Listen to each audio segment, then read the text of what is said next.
من این کارتشو نشون داد، این برجا هستش، برجای FBI، اینجوری باز کرد برجشو نشون داد. ما دیگه این چیه برگامون ریختم اون لحظه. دکتر فرامرز آریان، متولد آبان 1348 از شهر تبریز هستم. حدوداً 31 دونه کتاب من به زبان فارسی ترجمه کردیم، یعنی از انگلیسی به فارسی. دوران نوجوانیمون با تحولاتی که اتفاق افتاد، نمیدونم چجوری بگم، ولی حتی تجربه خودم یه حالتی که یک ابر سیاهی به یه شهری بیاد و اون روز آفتابی رو خراب بکنه. برای ما واقعا دوران سختی بود به نظر. یعنی جنگ بدترین حالتش بود، خاطر اینکه حتی جنگ داخل تهران هم اومده بود. اسم نویسی کردم برای دبیرستان البرز، یکی از بهترین دبیرستان‌های ایران بود. این دبیرستان رو اسمشو میگفتن کالج. خودم به شخصه دوست داشتم که بیام آمریکا. یک کشوری هستش که به نظر من روی کره زمین، توی کره که ما زندگی می‌کنیم، یک کشوری هستش که most democratic country. A democratically elected government. Their leaders are self-appointed. They hate our freedoms. Our freedom of religion. اولین کاری که من توی آمریکا انجام دادم dry cleaners. میگم ببین I started from bottom. من از صفر شروع کردم. و یه مدتی مثلا مرخصی بگیرم و اینا، دنبال این بودم که چی بگم، چون که اصلا مطمئن نبودم که مثلا میتونم آمریکا بیام یا نه. بله. الان مرخصی یک هفته‌ای چند سال شده؟ 25 سال.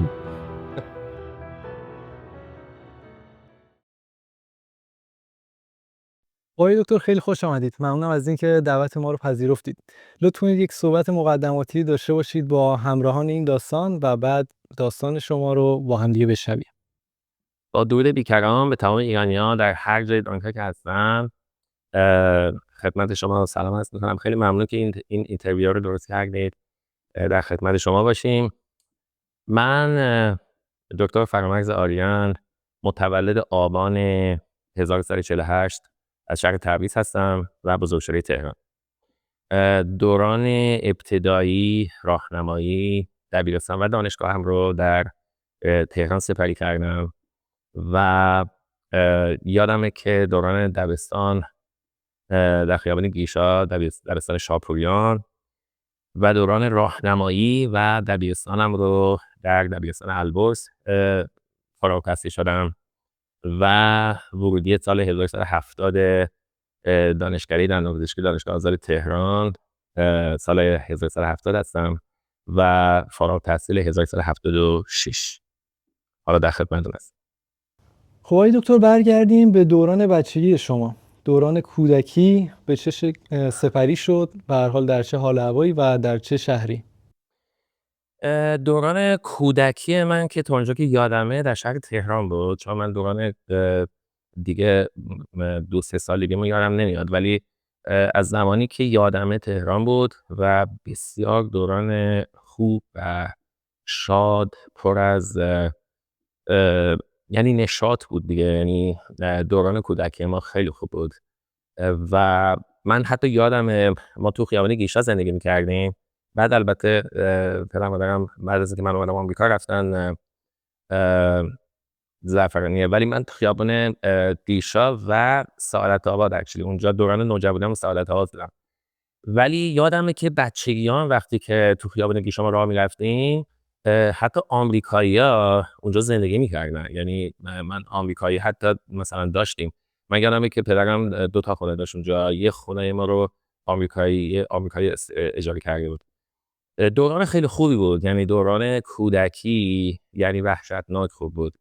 و حتی من یادمه یکی از دایی‌های ما تو آمریکا زندگی می‌کرد و دقیقاً سال تولد من رفته بود آمریکا 1348 و الان 50 چند سال اینجاست. و همیشه ما عیدا اینا همیشه حالت قبطه‌وار بهش میگفتیم که مثلا چطور مثلا اون اونجا تنهاست، مثلا اذیت میشه فلان. خیلی دوران خوبی بود. چهارشنبه سوری قشنگ، عید نوروزای قشنگ بعد اون کوسیای قشنگ و با مادربزرگا داستانای خودشونو بگن فلان، خیلی قشنگ بود. شبای یلدا خیلی قشنگ بود. بعد دوران نوجوانیمون با تغییر تحولاتی که اتفاق افتاد، نمیدونم چجوری بگم، ولی حداقل تجربه خودم یه حالتی که یک ابر سیاهی به یه شهری بیاد و اون روز آفتابی رو خراب بکنه، همچین حالتی بود. و دوران نوجوانیمون زیاد جالب نبود، ولی دوران کودکی بسیار خوبی داشت. بله. به این جهت که دوران نوجوانی شما فکر می‌کنم در بحبوحه جنگ بود، درسته؟ بله، یعنی این که تجربیاتی که شاید در تاریخ ایران پشت سر هم اتفاق افتاد و تنها نسل ما تجربه کرد، بخاطر اینکه انقلاب بود. بلافاصله بعد از انقلاب اون حزبای متفاوت با همدیگه جنگ میکردن که قدرت رو دست بگیرن. بعد جنگ بود بلافاصله سال 1359 و یه سری تغییر و تحولاتی که پشت سر هم و حکومت موجودی که الان هست، واقعا اون چیزهایی که یعنی قوانین رو پشت سر هم که نیاوردن، که اینا بعد از مدت‌ها سالها طول کشید تا اینا تثبیت بشه و برای ما واقعا دوران سختی بود یه مقدار. یعنی جنگ بدترین حالتش بود، به خاطر اینکه حتی جنگ به داخل تهران هم اومده بود. بله. شما فکر می‌کنم برای ادامه تحصیلتون در مقطع دبیرستان تصمیم می‌گیرید برید دبیرستان البرز، یک دبیرستانی که فکر می‌کنم همه ما حداقل یک بار اسمش رو شنیدیم. یک دبیرستانی که مثل دبیرستان علوی خیلی معروف و جزو مدرسه‌های خیلی برند حساب میشه. به چه دلیل شما تصمیم گرفتید در این مدرسه ادامه تحصیل بدید و فکر می‌کنید چه تأثیری گذاشت روی زندگی شما؟ ببینید، دبیرستان البرز اون موقعی که ما میگفتیم اسم نویسی، یادمه اسم نویسی کردم برای دبیرستان البرز، یکی از بهترین دبیرستان‌های ایران بود. این دبیرستان رو اسمش رو میگفتن کالج، به خاطر اینکه یعنی حتی اون چهارراهی که مثلا اون دبیرستان در اونجا قرار داره بهش میگن چهارراه کالج. تنها دبیرستانی بود که اسمش کالج بود، به خاطر اینکه دکتر مجتهدی رئیس دبیرستان البرز، یک انسان بسیار با دیسیپلین، آدم بسیار educated، تحصیل کرده و یک انسان با منشی بود واقعا. و وقتی که من دوران راهنمایی رو من اونجا گذروندم و دبیرستانم، من فکر میکنم که واقعا روی حتی شخصیت من تاثیر گذاشت، به خاطر اینکه دکتر مجتهدی یک فردی بود که بسیار با دیسیپلین بود، همراه با اینکه تحصیلات براش اهمیت داشت. بهترین دبیران رو اونجا استخدام کرده بود. رئیس دانشگاه پلی‌تکنیک هم بود همزمان. و بین دبیرستان البرز و دانشگاه پلی‌تکنیک دیوار وجود نداشت، به خاطر اینکه میتونم بگم اکثر یا تمامی فارغ التحصیلان دبیرستان البرز اگه رشتهشون ریاضی فیزیک بود وارد دانشگاه پلی‌تکنیک میشدن. میگفتن دانشگاه فنی، اون موقع دانشگاه فنی بهش میگفتن. و ما هم که تجربی بودیم اکثریت وارد یا دانشگاه دندانپزشکی یا پزشکی میشد. من فکر می‌کنم دکتر مجتهدی واقعا یکی از افرادی بود که تونست دبیرستان البرز رو و واقعا عاشق دبیرستان البرز بود. من یادمه بعد از انقلاب، چون که دیگه عزلش کردن از رئیس دبیرستان البرز، ولی یه خونه داشت جلوی دبیرستان البرز، ما میگفتیم زمین چمن، جلوی زمین چمن. شما فرض کن استادیوم داشت، این دبیرستان استادیوم داشت، استادیوم فوتبال. و این وای میستاد، میرفت توی بالکن خونهش و دبیرستان البرز نگاه میکرد. ما همیشه میرفتیم میدیدیمش، واقعا گریه میکرد. یعنی این چیزی بود که ما خاطره داریم از اون دوران. دکتر مجتهدی واقعا من میتونم بگم که یکی از این، اگر خودم رو انسان موفقی میدونم، شاید چند درصدش رو مدیون این شخص هستم. بله، دقیقاً نقش مدرسه خیلی مهمه، چون به معنای واقعی کلمه هم باید آموزش رو به اجرا در بیارن و هم پرورش دانش آموز. و نیمی از روز رو هر دانش آموز معمولاً در مدرسه سپری میکنه و این خیلی مهمه که اون چیزها، اون ایده هایی که دیکته میشه به دانش آموز به چه صورت جلو میره، چه مفاهیمی اصلا قرار آموزش داده بشه به دانش آموز.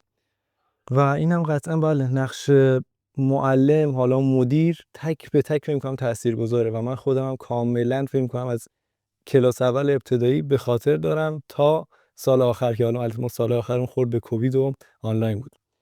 خب آقای دکتر، شما رسید سال آخر و تصمیم گرفتی که کنکور بدید. اون دوران کنکور به چه شکل بود؟ اون فیلتر کنکور رو شما به چه صورت پشت سر گذاشتید و بعدش روند انتخاب رشته‌تون رو به چه صورت جلو بردید؟ زمان ما یه مقدار سخت‌تر بود. الان من شنیدم که متفاوته. زمان ما دانشگاه وقتی شرکت می‌کردیم باید کنکور می‌دادیم. هم از یک اسکرین علمی باید می‌اومدیم بیرون، هم یک مسئله بود به نام تحقیقات. تحقیق می‌کردن ببینن که آیا شما مثلا نماز می‌خونید، آیا فلان می‌کنید از این حرف. واقعا سخت بود یه مقدار و یعنی این که بتونی که خودتو تطبیق بدی با جامعه، ولی بالاخره این کار کردیم. من چون که واقعا علاقه داشتم به رشته دندانپزشکی و برادر من جراح فک و صورت هست و الگوی من بود، یعنی رول مدل من بود و من میخواستم 100% دندانپزشک بشم. به خاطر اینکه هم رشته رو دوست دارم، هم رشته پزشکی هست، یعنی با جراحی و سلامت بدن انسان کار داره، از طرف دیگه با زیبایی و کازمتیک اکچولی کار داره. به خاطر اینکه وقتی که شما مریضتون رو درمان میکنید، هم راضی از نظر سلامت بدن، همین که با روی خندان از مطب به شما میگه و این خیلی قشنگ بود برای من. به خاطر همین بود که من رشته دندانپزشکی رو 100% تو ذهنم بود و کنکور که دادم واقعا این رشته توی ذهنم بود و سال 70 قبول شدم دانشگاه دندانپزشکی دانشگاه آزاد با رتبه خیلی خوب و خیلی خوب بود. یعنی این که اون لحظه‌ای که اون موقع روزنامه بود، ما روزنامه رو می‌گرفتیم دیگه، مثل الان نبود که ما آنلاین بریم و اسممون رو پیدا کنیم. ولی من یادمه که خواهرم اولین بار اسم منو پیدا کرد و به من زنگ زد، گفتش که تو قبول شدی. برای من واقعا روز خوبی بود. واقعا همون روز یکی از روزهایی بود که توی زندگیم ثبت شده. بسیار عالی. پس رضایت 100% دارید از انتخابتون و اگر برگردید عقب باز هم انتخابتون دندانپزشکیه. 100%. یعنی اینکه چون که با علم به یقین این رو انتخاب کردم و میگم انسان باید رول مدل داشته باشه. هر انسانی تو زندگیش به نظر من اگه بخواد موفق بشه باید یک شخصی رو برای خودش انتخاب بکنه، حتی اگر دستیافتنی نباشه ها. یعنی اینکه مثلا ایلان ماسک، مثلا میگی من میخوام ایلان ماسک بشم، اگر بخواهی میتونی. یعنی اینکه توی ذهنت باید یک شخصی رو به عنوان الگوی خودت قرار بدی و من 100% این رو داشتم. دقیقاً. آقای دکتر، شما وارد عرصه ترجمه کتب درسی برای رشته دندانپزشکی هم شدید. رفرنس‌ها رو ترجمه می‌کردید در دوره تحصیلتون. به چه دلیلی اصلا علاقه‌مند شدید به این ماجرا و خب چرا تصمیم به این کار گرفتید و اون ریسکش رو چجوری پذیرفتید؟ چون به هر حال شما باید یک تایم خیلی زیادی رو هم بذارید برای این مسئله و در این مورد لطفاً برای ما توضیح بدید. ببینید اون موقعی که من وارد دانشگاه دندانپزشکی شدم، چون که اساتیدی که ما داشتیم معمولاً آدمایی بودن که رفته بودن آمریکا تخصص گرفته بودن و برگشته بودن و اینا تنها تکست بوک های آمریکایی رو براشون ارجحیت داشت که مثلا ما بخونیم. حتی میومدن وقتی که درس میدادن میگفتن که ما این چپتر رو براتون از فلان چپتر کتاب مثلا پس رفته پالپ مثلا برای اندو هستش، اونو چیز کردیم، یا اورال ماکسیلوفیشال مثلا پاتولوژی اور سرجری، اینو مثلا از پترسون مثلا براتون در نظر گرفتیم. به خاطر همین هستش که ما راهی به جز این نداشتیم که بخواهیم که کتاب‌های آمریکایی رو بخونیم، یعنی اون مراجع آمریکایی رو مثلا برامون مد نظر باشه. به خاطر همین بود که کتاب نبود. اون موقعی که ما وارد دانشگاه شدیم کتاب فارسی به زبان فارسی نبود و ما مجبور شدیم که این کتاب رو ترجمه کنیم و من تصمیم گرفتم که با چند تا از دوستان خودمون که همکلاسی خودمون بودن، حالا چند تا تو دانشگاه دندانپزشکی، چند تا تو دانشگاه پزشکی، با هم دیگه مثلا چیز کردیم، با هم دیگه یه میتینگی برقرار کردیم و گفتیم که بیاین این کتاب رو ترجمه کنیم، کتابای مرجع پزشکی و دندانپزشکی ترجمه کنیم، هم برای خودمون خوب باشه، همین که برای بچه‌ها که وارد میشن دانشگاه اینا یه چیزی باشه. چون که اینا میومدن و واقعا با طوری صحبت میکردن. ما استادی داشتیم، چون اوایل انقلاب بود، استادی داشتیم که حتی به زبان انگلیسی صحبت میکرد. یعنی واقعا ما راهی به جز این نداشتیم که بتونیم این کتابا رو ترجمه کنیم و به اینا بگیم hey slow down کوتاه بیا. یه مقدار برامون چیز بود، یعنی همه چی تازگی داشت برای ما. یعنی اون اوایل برای همه چیز، یعنی ما همون که میگم ما نسل بودیم که همه چیز رو تجربه کردیم واقعیت. یعنی برای ما عجیب بود، یعنی اینکه این همه مثلا تحولات رو بتونیم تجربه کنیم، از یه طرف دیگه بریم مثلا خوشحال بشیم که می‌خوایم یه روز دندانپزشک بشیم، ولی استادمون بیاد بگه ببین همینی که هست، من اینو می‌خوام شما بخونید.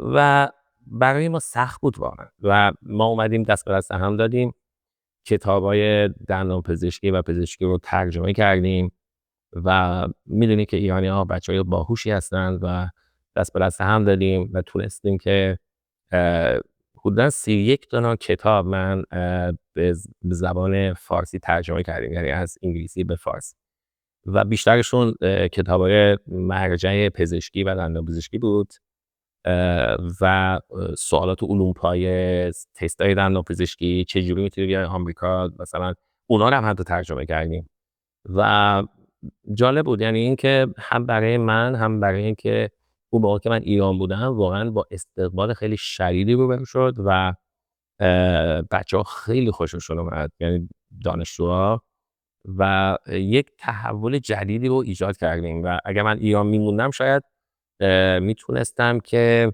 این رو به یک استیج بعدی ببرم، ولی خب دیگه اقبال یاریمون رو نکرد.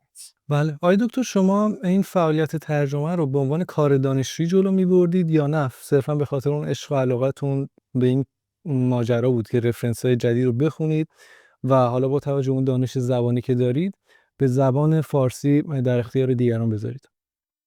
نه خب من زبان انگلیسی رو واقعا دوست دارم. زبان انگلیسی زبانی است به نظر من زبان بین‌المللی، زبان خیلی خوب، واقعا زبان روانی هستش. ما خب راه دیگه هم نداشتیم البته، یعنی اینکه ما باید کتابای انگلیسی رو می‌خوندیم و به خاطر رشته‌مون چون دندانپزشکی بود، خب آمریکا از نظر دندانپزشکی خب بهترین کشور دنیاست به نظر من و ما مجبور بودیم که این تکست بوک‌ها رو بخونیم و از یه طرف دیگه خب علاقه‌ای که به زبان انگلیسی من داشتم و خب این کتاب‌ها واقعا یک فصل جدیدی رو در زندگی شما ایجاد می‌کنه از نظر علمی، یعنی اینکه شما میتونید که با اون سیستم جدید، تکنولوژی جدید آشنا بشید و برای من جالب بود، یعنی اینکه میخواستم که این کار بکنم و کمکی هم بود از یه طرف کمک بود به خاطر اینکه دانشجوها استقبال میکردن، از این طرف برای خود ما خوب بود. به قول آمریکایی‌ها میگن وین وین سیچویشن، یعنی برد برد بود، یعنی از یه طرف دانشجوها استقبال میکردن، از یه طرف برای ما خوب بود، برای آینده‌مون خوب بود، چون این کتابا خب خیلی کمک کرد من در وقتی اومدم آمریکا، برای من خیلی کمک کرد. به خاطر همین هستش که یه حالت برد برد بود و نه من واقعا از ته دل این کار رو دوست داشتم. بسیار عالی. دوران تحصیلتون آقای دکتر به چه شکل گذشت؟ اون مدتی که دانشجو بودید و بعدش حالا طرحی که گذروندید، اونا چه خاطراتی از اون سالها دارید؟ دوران دانشگاه دوران خوبی بود. یه مقدار خب چون که فکر ما مشغول بود با چیزای متفاوت. البته من خودم به شخصه دوست داشتم که بیام آمریکا، یعنی از همون، یعنی این جرقه از 15 سالگی تو ذهن من ایجاد شد و من وقتی که وارد دانشگاه شدم، جالبه که من یادم نماینده کلاس بودم ما نماینده داشتیم، نماینده کلاس داشتم و من نماینده کلاس بودم و جالب این هستش که حتی پوش می‌کردم که ما تابستونا کلاس داشته باشیم که زودتر این دانشگاه تمام بشه، به خاطر اینکه راستشو بخوای خیلی از بچه‌ها دوست داشتن که مهاجرت بکنن و بعضیا از بچه‌ها ناراحت بودن، میگفتن چرا این کارو می‌کنی؟ چرا اینقدر پوش می‌کنی؟ این ما می‌خوایم تابستون استراحت بکنیم فلان. ولی خب اون ذهنیتی که وجود داشت و اکثریت بچه‌ها البته با این مسئله موافق بودن، می‌خواستیم که زودتر درسمون تموم کنیم. خاطرات زیاد بود، یعنی اینکه دوران دانشگاه بیشتر با درس و فعالیت گذشت. بعد از دانشگاه که 2 سال دوره طرح رو گذروندیم و باید یعنی اجباری باید می‌رفتیم یه جا مثلا کار می‌کردیم که واقعا برای من دوران خوبی بود، واقعا به خاطر اینکه اگر خیلی از بچه‌ها که تو ایران هستن خب مطمئنا نمیدونن، نصاب از سیرا تو جاده چالوس یکی از جاهای خوش آب و هوا، واقعا بهشته، یعنی خیلی قشنگه. من جاده چالوس رو واقعا دوست دارم، یعنی به نظر من اون جاده اصلا تکرار نمیشه، بسیار بسیار زیباست. اونجا من توی شهرستان نسا اونجا توی یک مرکز درمانی دندانپزشک بودم. بسیار انسان‌های مهربون، آدمای بسیار خوب، واقعا از نظر اتمسفر، یعنی اتمسفرش جالب، خیلی قشنگ بود، خیلی محیط بسیار مثل پارادایس، مثل بهشت بود، اصلا خیلی خوب بود و خاطرات خیلی خوب بود. بله، شما طرح هم گذروندید، آیا مشغول به کار شدید در ایران یا خیر؟ بعد از اینکه طرح هم تموم شد، بله مثلا من حدوداً به مدت 1 سال توی ایران کار کردم، تو تهران، توی مرکز درمانی تو شهر تهران کار کردم و بعد دیگه ویزای آمریکام درست شد که بیام آمریکا.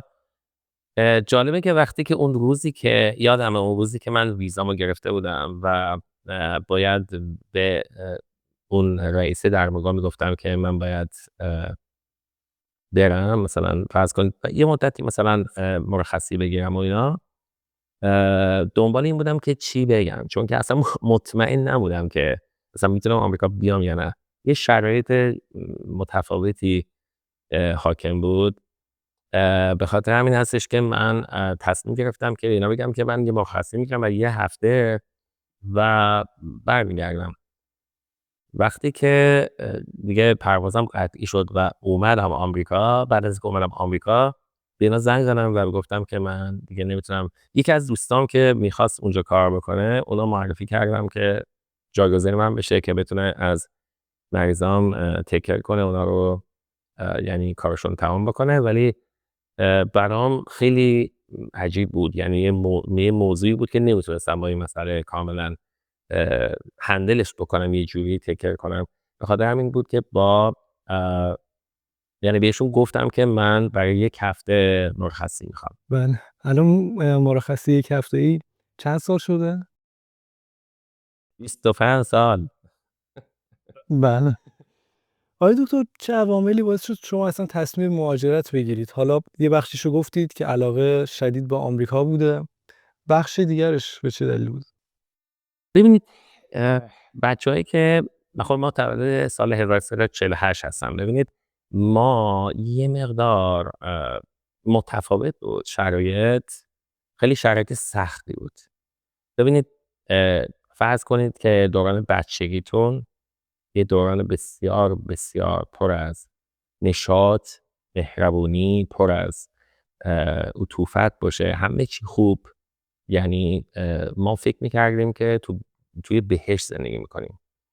بلافاصله بعد از اون یعنی میگم انگار یک ابری بیاد و یک آفتاب خیلی قشنگ رو جلوشو بگیره. یعنی همچون حالتی شد. ما واقعا ببخشید من بعضی وقت انگلیسی صحبت میکنم بخاطر اینکه راحت مثلا ببین disappointed کلمه disappointed رو واقعا نمیتونی یه جور ترجمه کنی. ببین disappointed کاملا یعنی راحت باشه دکتر، هر جا دوست داشتید با میتونید از کلمات مرسی انگلیسی ببین استفاده. با تمام وجود یعنی ناامید شدی، یعنی از ته دلت، یعنی انگار احساس خوبی نسبت به این شرایط نداشتی. به خاطر همین هستش که ما تصمیممون رو روز اول گرفتیم. یعنی من وقتی میگم ما یعنی که بیشتر آدمایی که در سنین من هستن این تصمیم گرفته شد. یعنی ما گفتیم ببینید ما از دستمون کاری در بر نمیاد. ما ناظر بودیم، نه ما عاملش بودیم، نه اینکه بعدش مثلا دستمون تو چیز بود. ما آدمایی بودیم که وسط بودیم، بچه بودیم، یعنی اون موقع دیگه بچه بودیم و دیدیم چه اتفاقی افتاد. تنها چیزی که میتونستیم که انجام بدیم این هستش که تصمیم بگیریم چجوری سروایو بکنیم، چجوری نفس بکشیم، چجوری زندگیمون رو جلو ببریم.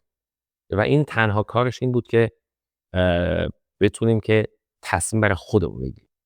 من یعنی تصمیم مهاجرت رو در 15 سالگی گرفتم و این چیزی بود که بین تمام همکلاسی‌ها، همشاگردیای من بود و من میتونم بگم 99% از بچه‌هایی که با من درس خوندن، کنار من بودن و هم سنای من بودن این کار رو انجام دادن. دیگه راهی به جز این نبود. به خاطر همین هستش که از یه طرف دیگه من چون آمریکا رو واقعا دوست داشتم تصمیم بر این گرفتم که بیام آمریکا. آقای دکتر حالا بجز اون علاقه که به آمریکا داشتید چه عوامل دیگه‌ای باعث شد که شما اصلا آمریکا رو انتخاب کنید؟ میدونم به هر حال شما قطعا قبلش هم مطالعاتی انجام دادید، فاکتورهای لازم رو کنار هم چیدید. آیا بجز آمریکا گزینه دیگه‌ای هم داشتید؟ ببینید یه مسئله که در مورد آمریکا وجود داره، تو رشته ما دندان پزشکی یه رشته هستش که به نظر من آمریکا حرف اولو میزنه. یعنی این نظر منه البته ها، یعنی اینکه ما باید تو این مسئله یه مقدار دقت بکنیم. به خاطر این هستش که شاید اینو بیننده های این ویدیو شاید نظر متفاوتی داشته باشن. which is okay. یعنی اون پرابلم نیست، مشکلی نداره، ولی این نظر قطعی منه و من فکر میکنم که البته یه مقدار نزدیک به واقعیت و اونم این هستش که دندان پزشکی واقعا آمریکا صحبت اول میکنه و این یکی از چیزایی بود که توی فکر من تاثیر داشت و از طرف دیگه من آمریکا رو برای زندگی اجتماعی، فردی، آزادی‌های فکری یعنی این که شاید یه چیز هر انسانی برای خودش یک فکری داره از نظر هم فرهنگی، اجتماعی، از این یعنی نظرها برای خودش یک شیوه فکری داره و من فکر می‌کنم که آمریکا تنها کشوری هست که میتونه منو اقناع بکنه از این مسئله، راضی بکنه. یعنی اینکه یه کشوری هستش که به نظر من روی کره زمین، توی کره که ما زندگی می‌کنیم، یه کشوری هستش که most democratic country، یعنی اینکه بهترین کشوری هستش که آزادی تعریف شده توش، یعنی به صورت کامل آزادی تعریف شده. حداقل تو این دنیایی که ما زندگی می‌کنیم، من نمیگم چیز مطلق وجود نداره البته، ولی من فکر می‌کنم که آمریکا اون کشوری هستش که بهترین دموکراسی داره. خب آقای دکتر اون مسیری که به هر حال تصمیم گرفتید از اونجا بگذرید تا برسید به آمریکا چه کشورهایی بودن و حالا خاطراتی دارید اصلا به هر حال چند روز در راه بودید، چه خاطراتی از اون لحظه‌ها دارید؟ ما رو می‌خوای بندازی توی دردسر نه؟ نه خیلی چیز بود دیگه. یعنی اینکه واقعا اون دوران کسانی که اون دوران زندگی کردن میدونن چه جوریه، چون یه پاسپورت گرفتن یه مشکلات بسیار عدیده‌ای داشت. یعنی اینکه شما یه پاسپورت ایرانی که همین الان خیلی‌ها مثلا باهاش نمیتونن جای متفاوت سفر بکنن، ما در داخل ایران حتی گرفتن اون پاسپورت یه مشکل بود و من یادمه که اداره گذرنامه توی خیابون پاتیسلوانبا بود، یک صف بسیار بلافاصله بعد از انقلاب که اصلا قطع کردن دیگه، اصلا پاسپورت داری مثلا پاسپورت به کسی نمیدادن و این طول کشید چند سال بعد وقتی گفتن که پاسپورت داده میشه یک صف طولانی، یادم از پاتریس لومبو توی محله شهرآرا بود، از شهرآرا تا پل گیشا چیز بود، صف بود که آدما پاسپورت بگیرن. و جالب این هستش که وقتی ما پاسپورتمون رو گرفتیم برای ما یه دنیا اصلا باز شد. فرض کنید ویزا گرفتیم میخوایم بریم آمریکا و باید برای ترانزیت ویزا ما باید بریم یه ویزا دیگه بگیریم. یعنی یعنی ویزا آمریکا داده شده، باید یه ترانزیت ویزا بگیریم. ترانزیت ویزا هم که یا باید اسپانیا باشه یا فرانسه باشه. ما گفتیم اسپانیا رو انتخاب بکنیم چون که کشور راحت تریه شاید نسبت به کشور دیگه. وقتی ما رفتیم سفارت اسپانیا چند سوال کردن و خیلی راحت به من دادن ویزا رو راستش بخوام. ولی برای من عجیب بود، گفتم که چون خیلی براشون مشکل ایجاد شده بود و ما ویزامون رو گرفتیم و پرواز کردیم. جالب این هستش که بلیتی من داشتم، بعد اومدیم مادرید، از مادرید میرفتیم بارسلونا و تو مادرید وقتی که ما خواستیم که فرود بکنیم، یعنی هواپیمامون فرود کنه، این مهماندار هواپیما اومد گفتش که چند نفر اسمشون رو خون، اسم ما هم بود بینش و گفتش که اینا شما بعد وایستین همه پیاده شدن شما.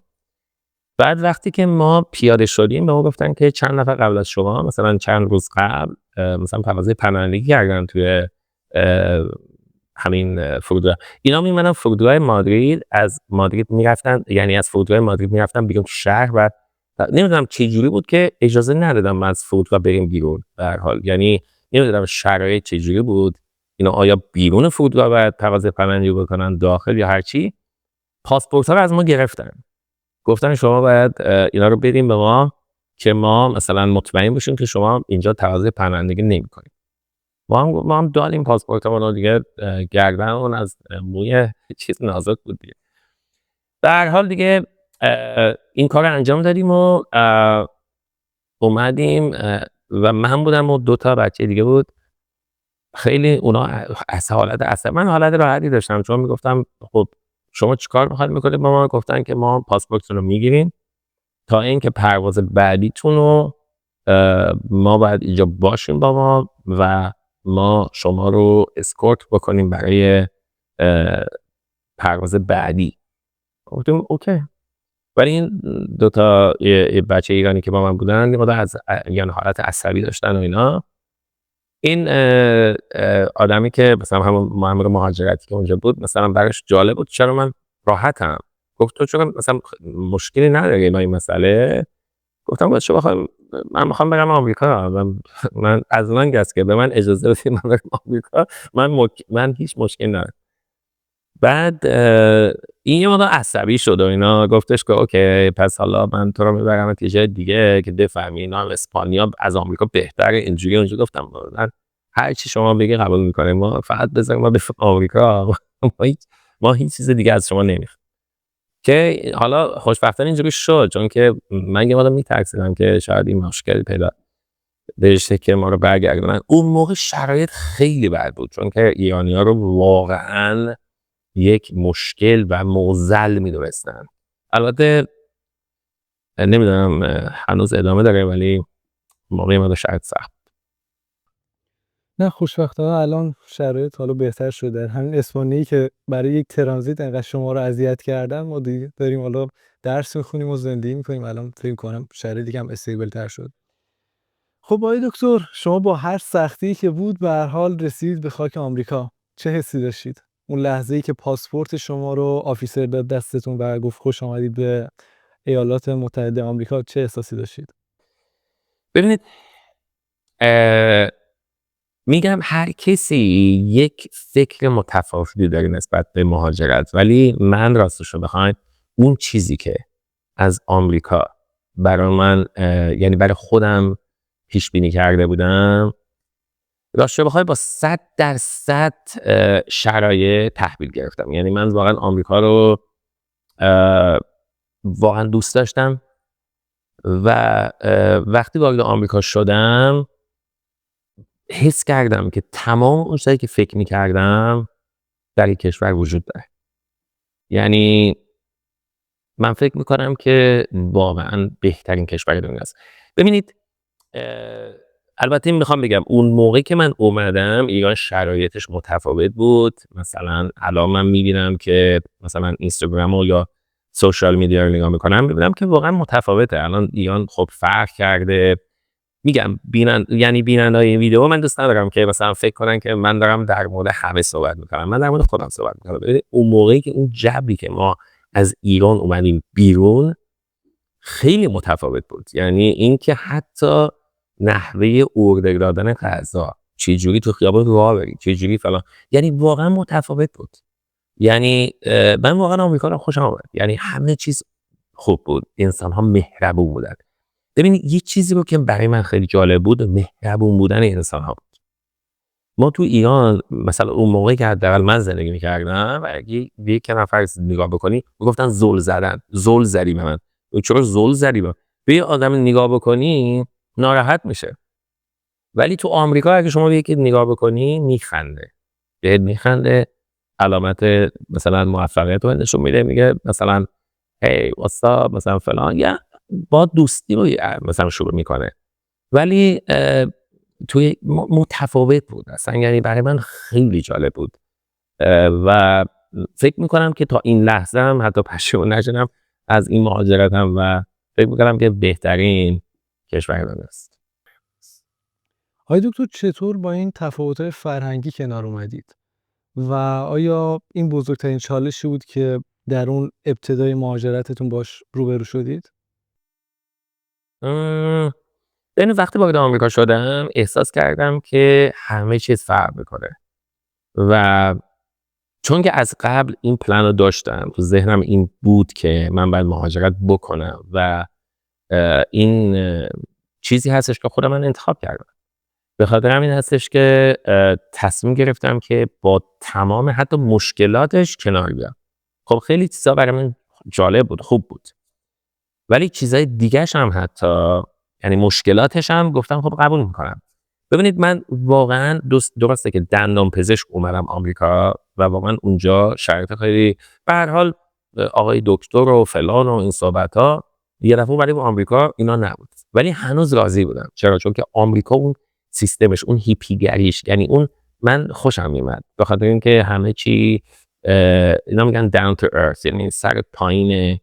با هر شرایطی که داری آدما زندگی میکنن، آدما خوشحالن، آدما فانشون رو دارن، at the same time موفقیتشون رو دارن. یعنی همه چی با هم دیگه کنار هم دیگه جور در میاد. به خاطر همین هستش که من گفتم که ما بیایم این کشور رو از صفر تجربه کنیم، بیایم شروع کنیم از اول. و به خاطر همین بود که برای من مهم نبود که من توی این مملکت دیگه اصلا به هیچ عنوان دندان پزشک نیستم، از صفر شروع کردم. و وقتی که وارد آمریکا شدم اومدم کانزاس سیتی، چون داییام اینجا زندگی میکردن و دمشون گرم، به من خیلی کمک کردن و یکی از داییام واقعا همون لحظه احتیاج به کمک داشت و منم آماده خب کار، و همین حالت بود که ما شروع کردیم به کار کردن اونجا. برای من خوب بود، دوباره وین وین سیچویشن. برای اون احتیاج به نیرو کمک داشت، من احتیاج داشتم که کار بکنم تا اینکه بتونم زندگیمو افورد بکنم و خیلی خوب بود، خیلی خوب بود. یعنی اینکه اوایل زندگیم توی مثلا آمریکا خب خیلی شاید براشون مشکل ایجاد بشه فلان، ولی برای من خوب بود، یعنی نوش بود. حتی با اینکه کار دندان پزشکی انجام نمیدادم، چون که زندگی تو آمریکا رو داشتم تجربه میکردم و این تجربه طوری بود که با هر سنی، با هر شرایطی داشتم جلو میرفتم و برای من جالب بود به خاطر اینکه من تو ایران فقط خب دندان پزشک بودم و تنها یک نوع زندگی رو تجربه کردم، ولی اینجا از صفر شروع کردن رو تجربه کردم و این برای من جالب بود. آقای دکتر اولین شغلتون در آمریکا چی بودش میتونم بدونم؟ اولین کاری که من توی آمریکا انجام دادم درای کلینرز. بعد اینکه من داییم درای کلینرز داشت. ما تو ایران اینجوری بود کسی لباسش رو نمیبرد مثلا بده درای کلینرز، یعنی اون موقعی که ما حداقل بودیم، یعنی خونه مثلا خانوما اتو می‌کردن و خود اتو میگفت دیوونه مگه لباس ببره، مثلا اتوشویی میگفتن دیگه. مثلا اینجوری بود. ولی اینجا ما دیدیم بیزینس واسه خودش. یعنی اون اولی که اومدیم آمریکا این بیزینس ایران الان نمیدونم، حالا شاید مثلا اون بیزینس وجود داشته باشه توی ایران، همون ولی خوش‌رویی میشه درسته؟ اتوشویی، خوش‌شویی. آره خوش‌شویی. ولی توی داخل مثلا خونه میگفتن نمی‌دونم چه می‌دونم خوش‌شویی. دقیقاً آره همون یک دقیقاً یکی بله. آره خوش‌شویی دیگه، درسته. درای کلینرز. بله. نه خوش‌شویی الان میگن. ایران هم خیلی بله جا افتاده، معمولا خیلی هم فهم استفاده میکنن دیگه جدیدن. ولی جالب این هستش که برای من جالب بود دیگه. جالب بود به خاطر اینکه اصلا همه چی جدید بود. به خاطر اینکه تو میای یک شغلی که اصلا توی ایران ازش نمیتونن پول در بیارن، اینجا بیزینسه. چه میدونم آدما میان چقدر تازه احترام میذارن، میگن او لباس منو میخوام فردا اتو کنی، مثلا بدی یا من فردا باید بگم مثلا میتینگ این لباس احتیاج دارم، اگه مثلا این نام به من ندی من مشکل پیدا میکنم. اتو نداره خونه هست اتو کن دیگه برگرد. یعنی واقعا التماس خواهش، یعنی در این حد. و برای من جالب بود. یعنی واقعا میگم او مای گاد چقدر. و من خیلی جالبه، من خیلی وقتا به ایرانی‌ها میگم شما اگه واقعا اهل کار باشید تو آمریکا میتونید پول در بیارید، چون که از هر کاری میشه پول در آورد. چیزایی که توی ایران انجام نمیدن یا اینکه برای خودشون آر میدونن، میگن او من این کارو بکنم، چرا تو اینجا میشه پول در آورد از اون.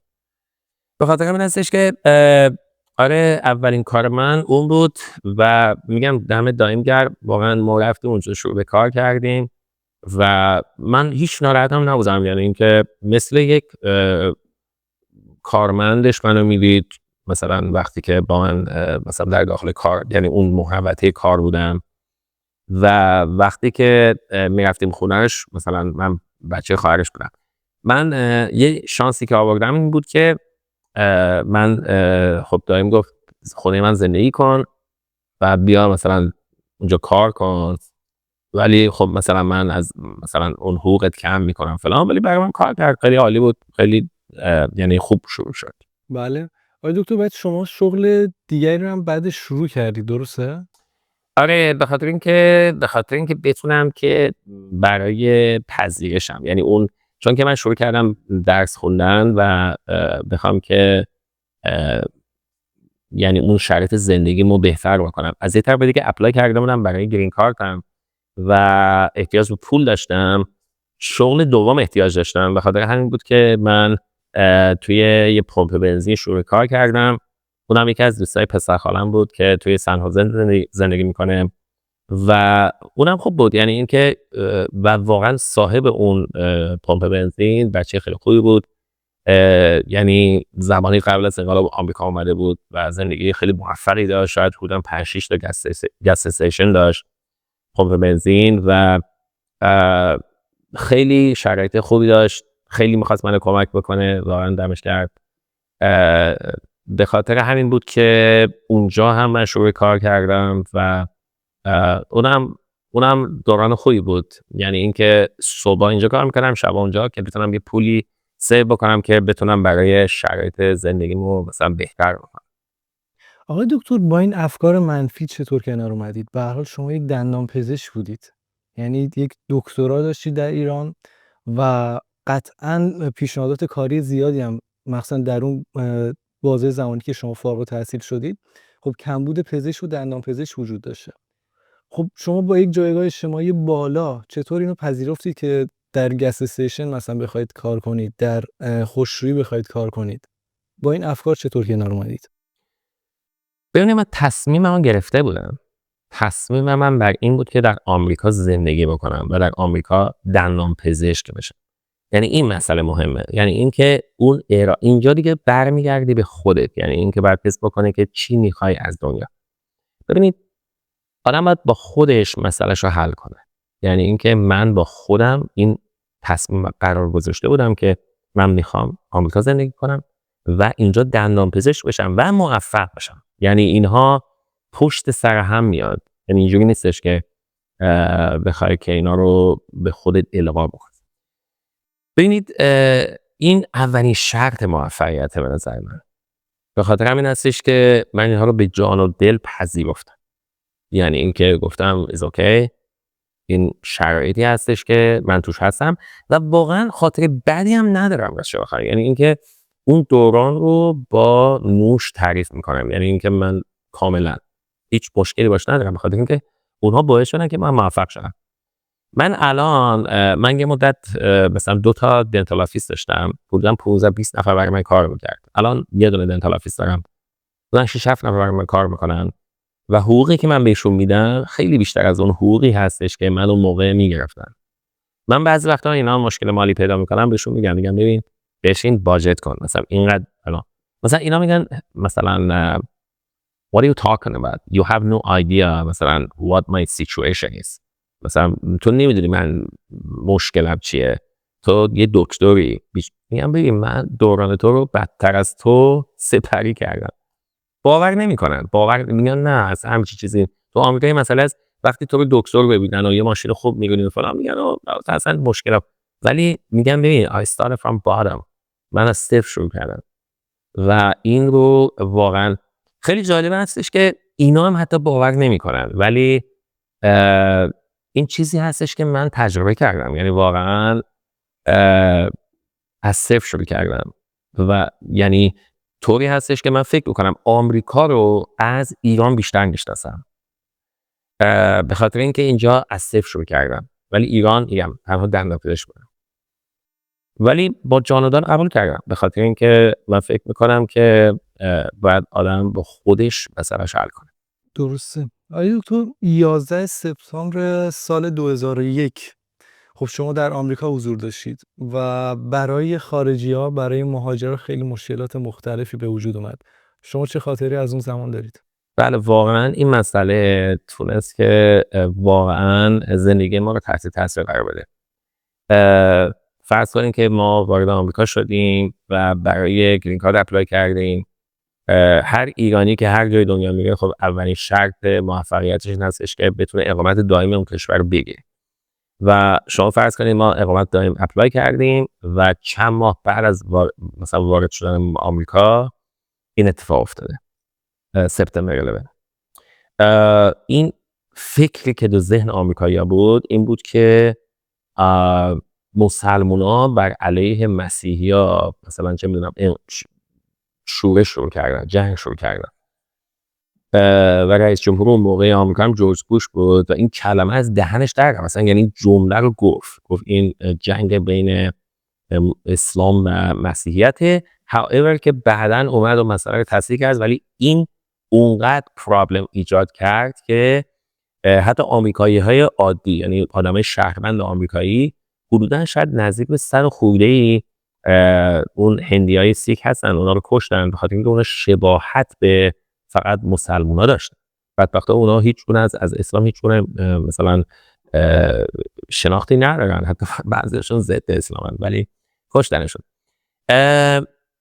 من یادمه که اون موقع میگم خاطرات تلخ و به هر حال شیرینی وسطش بود، ولی یکی از خاطرات یادمه که من اون موقع داشتم توی یک لیکر استور کار میکردم. خب لیکر استور هم یه جوری هستش که شغلش یه مقدار مثلا ریسکیه، یه مقدار خطرناکه، به خاطر اینکه من شبا کار میکردم اونجا، یعنی اینکه کلوزینگ شیفت بودم، یعنی اینکه حدودا شاید بین ساعت 2 تا 8 شب کار میکردم، چون لیکر استورها تو آمریکا ساعت 9 میبندن، مثلا بین 2 تا 9 یا 8:45 دقیقه من کار میکردم.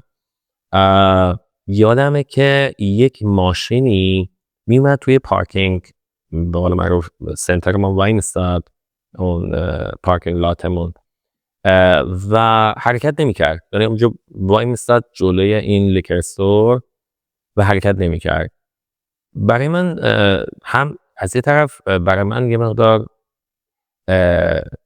شک برانگیز بود، از یه طرف دیگه خطرناک. گفتم چرا اینجا، مثلا چون که واقعا این لیکر استورا رو میان راب میکنن شبا و مثلا ما هم طوری بود که رجیسترمون اونجا صندوق باز بود و میتونستن بیان اسلحه رو بکشه مثلا پول برداره. به خاطر همین بود که به پلیس زنگ زدم، شب 3-4 به پلیس زنگ زدم، گفتم یه ماشین میاد وای میسته جوی این پارکینگ اسپات، مثلا نمیره جایی نمیره، و اینجوری شد که پلیس اومد و با لباس شخصی هم اومد، چون که من بهش گفته بودم که مثلا جلوی مغازه وایمیسته. اینا یه جوری اومدن که مثلا اون آدم ما رو نشناسه، از در مثلا به من گفتن که ما از در پشت میایم اینجوری فلان، تو در باز کن فلان ساعت که ما بریم ببینیم که موضوع چیه. این رفت سراغ این ماشین. خب من برام چیز بود دیگه، یعنی حالت سوال برانگیز بود که چه اتفاقی الان میفته، چون که نکنه که این آدم اسلحه داشته باشه نه فلان باشه. ولی دم رفت تو داخل ماشین نشست و شروع کرد به من صحبت کردن. بعد از صحبت اومد تو داخل مغازه و گفتش که ببین تنها چیزی که میتونم بهت بگم این هستش که هیچ مشکلی وجود نداره، این آدم خودش میاد با تو صحبت میکنه. گفتم یعنی چی؟ تو نمیتونی من به تو پلیسی به من بگو موضوع چیه؟ گفتش که ببین من اجازه ندارم. اینو که گفت من بیشتر ترسیدم. گفت من اجازه ندارم در این مورد صحبت بکنم. این آدم باید خودش بیاد باید صحبت بکنه، چون این شخصی هستش که به من اجازه نمیده من به تو این حرفو بزنم. این موضوع خیلی منو ترسون. من گفتم این چیه؟ این چه موضوعیه؟ ما دیگه نشستیم، پلیس رفت. گفت من تنها چیزی که میتونم بهت بگم این هستش که I'm gonna leave. He's gonna come and talk to you. That's all. من چون خیلی سوال ازش میکردم، آمریکایی هم زیاد سوال کنیم مثلا میگم ببین دست سوال مثلا زیاد دیگه از من سوال نکن، من دیگه میرم، خودش میاد با صحبت میکنه. دیگه رفت. ما دیگه نشستیم و شبم بود، مشتری کم بود، یه روز بارونی بود یادمه و من همونجوری نشستم مثلا این بچه فقیرها دارم در چیز رو نگاه میکنم، یعنی این چه میدونم شیشه رو نگاه میکنم و ماشین رو نگاه میکنم. هیچ کس هم نبود توی شاپینگ سنتر، هیچ کس. و این اومد داخل مغازه، اومد و گفتش که ببین من میدونم تو تحصیلی مشکلی ولی don't worry everything is okay. بعد این کارتش رو نشون داد، این برجا هستش، برجای FBI، اینجوری باز کرد برجش رو نشون داد. ما دیگه این چیه برگامون ریختم اون لحظه. از همون موقع دیگه ما برگ نداریم، درخت بی برگ.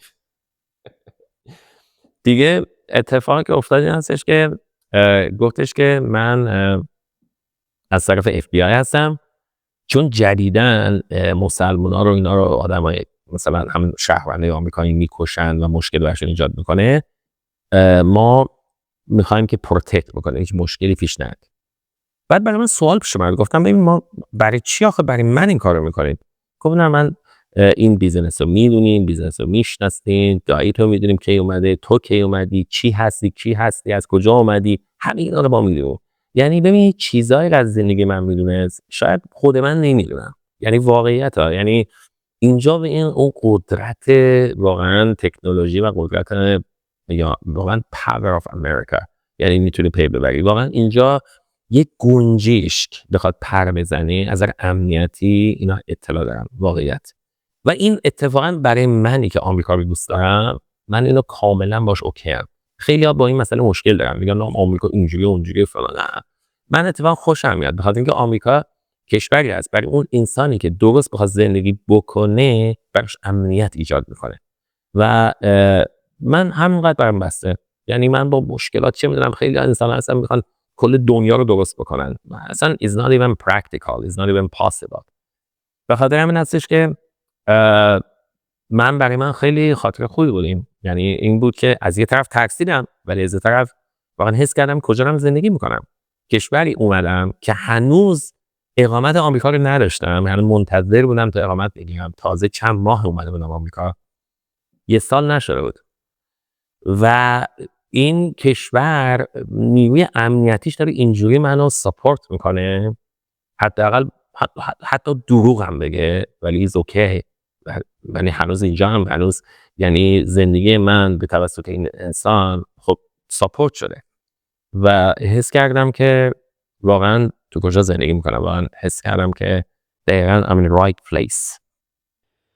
بسیار عالی دکتر، به پایان اپیزود اول داریم نزدیک میشیم. اگر بخواید برای پایان اپیزود اول یک کلام آخر داشته باشید، یک پیام الهام بخش برای مخاطبین این داستان، اون چی هستش؟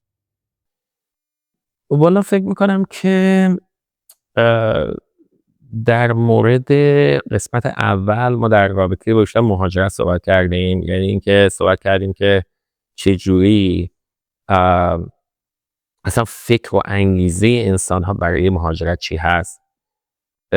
من فکر میکنم که این جالب باشه، به خاطر این هستش که حالا خب نسل ما در داخل ایران شاید دلایل متفاوتی داشتن که مهاجرت کردن، ولی حداقل نسل من یک دلیل واضحی رو داشت. به خاطر این هستش که شرایط اقتصادی و شرایط جنگ طوری بود که اصلا اون اجازه رو به انسان نمیداد که اصلا انتخاب بکنن. یعنی همه دوست داشتن که بیشتر ترک وطن اسمشو من میذارم تا این که مهاجرت، به خاطر اینکه شما آپشن دیگه ندارید. انگار خونت آتیش گرفته، دنبال این هستش که مثلا بری طلاهاتو جمع کنی، یا یعنی تو آخرین مرحله است، یعنی اینکه میخوای فقط جونت رو نجات بدی. یعنی اینکه مشکل این هست.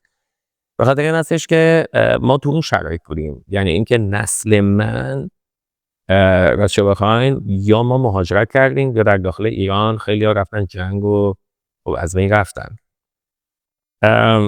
من فکر میکنم که یکی از چیزهایی که آدما برای مهاجرت باید در نظر گرفتن، اول باید انگیزه باشه، انگیزه‌ای که چرا مهاجرت میکنن به نظر من، و تو اون انگیزه خیلی مصمم باشن و براشون سختی‌ها مشکل نباشه. یعنی اینکه اون سختی‌ها رو به جان و دل بپذیرن. به خاطر اینکه مهاجرت یعنی چی؟ یعنی اینکه شما خودت قبول کردی که کشورت رو ترک کنی بری کشور دیگه.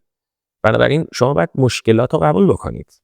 یعنی نه اینکه بیایی در یک کشور دیگه بعد تازه شروع کنی مشکلات اون کشور رو بازگو کردن. به نظر من این اصلا مکسس نمیکنه، یعنی معنی نمیده، به خاطر اینکه شما خودت قبول کردی که بیای. بنابراین باید مشکلات رو قبول بکنی.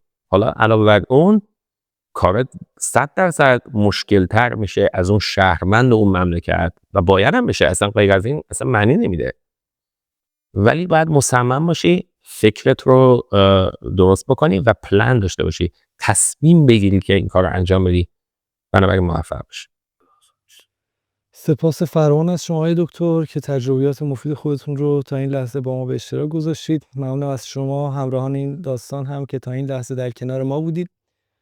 در اپیزود دوم هم لطفاً در کنار ما باشید که بیشتر با محوریت موضوع تحصیل آقای دکتر آریان در مقطع تخصص در کشور آمریکا خواهد بود. اگر این اپیزود رو پسندیدید لایک کنید، با دوستان خودتون به اشتراک بذارید و لطفاً نظرات خودتون رو برای ما کامنت کنید. تا دیدار دیگر، بدرود.